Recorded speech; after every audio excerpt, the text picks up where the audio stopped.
Bonjour tout le monde, retour des vacances, j'attaque mes moteurs. Donc j'ai 3 moteurs à finir jusqu'à la fin du mois. C'est un peu serré. J'ai décidé de faire une autre vidéo pour vous expliquer dans le bloc les trous de graissage de piston turbo diesel. On trouve ce type de graissage uniquement sur le moteur turbo diesel et 1,7 litre diesel de transporteur. Ça c'est très important parce que ce sont des gicleurs qui se placent ici. Vas-y. Pour refroidir dessous le piston. Comme vous le savez, turbo diesel il chauffe beaucoup plus. Donc c'est pour ça qu'ils ont mis un gicleur d'huile pour refroidir le moteur. Alors, beaucoup de gens ils refont leur moteur. Ils ne vérifient pas l'état de ce gicleur d'huile. Les pissettes, ils appellent ça. Moi, je le nettoie à l'essence. Après, je passe le nettoyant frein. Surtout, vous voyez, un coup de soufflette. Il faut vérifier systématiquement qu'il soit débouché. Souvent, à cause d'huile accumulée ou des moteurs qui n'ont pas tourné depuis des mois,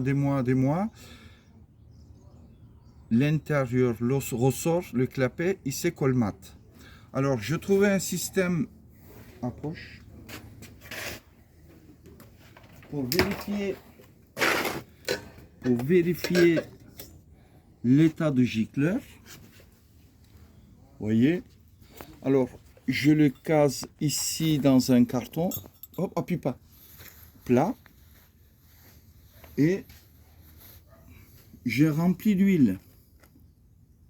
Vous voyez, je le laisse pendant 1 heure ou 2 ou la journée.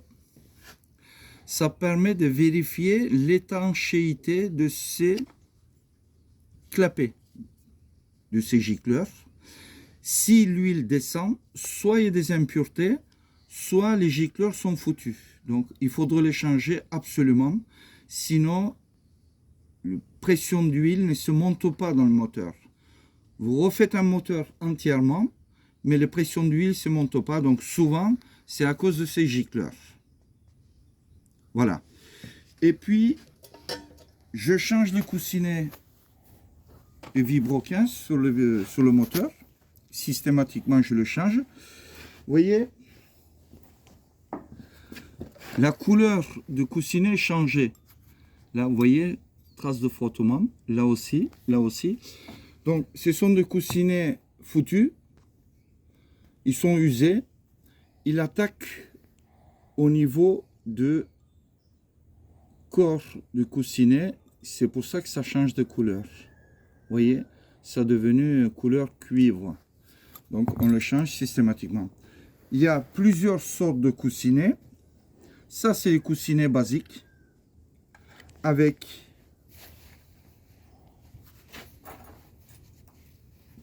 les coussinets latérales en 4 morceaux sur le côté du vibroquin, et puis coussinets équipés de coussinets latéral en une seule partie. Donc, ces coussinets remplacent ces 4-là. Aucune importance puisque les deux sont compatibles. Ça, on peut dire ancienne génération. Ça, c'est une nouvelle génération.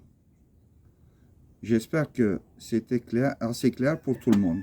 Alors, des fois, je tombe sur le moteur coussinet séparé. Je le place le coussinet séparé. Des fois, j'achète le kit coussinet Kolben Schmidt avec le coussinet central équipé de coussinet latéral. Ça évite le jeu dans le vibroquin.